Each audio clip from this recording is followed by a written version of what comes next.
صدقہ دینا اسلام میں نہایت بڑی فضیلت اور رحمت کا ذریعہ ہے۔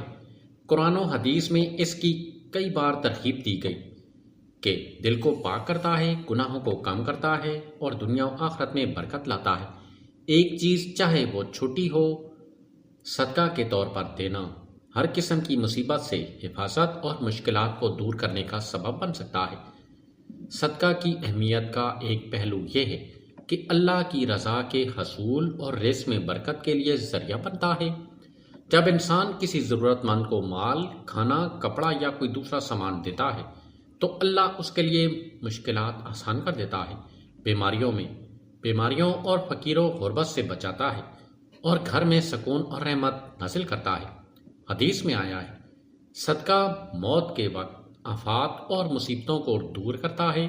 یہ اس بات کی دلیل ہے کہ چاہے آپ کے پاس دولت زیادہ نہ ہو، ایک چھوٹی چیز دینے سے بھی اللہ کی رحمت شامل ہو جاتی ہے۔ یہ عمل نہ صرف دنیاوی مشکلات بلکہ روحانی مصیبتوں جیسے خوف، پریشانی اور تنہائی کو بھی کم کرتا ہے۔ صدقہ ایک قسم کا ہتھیار ہے جو شیطان اور برائی سے انسان کی حفاظت کرتا ہے، اس لیے زندگی میں کسی بھی مشکل یا مصیبت سے بچنے کے لیے صدقہ دینا نہایت مؤثر اور آسان ذریعہ ہے۔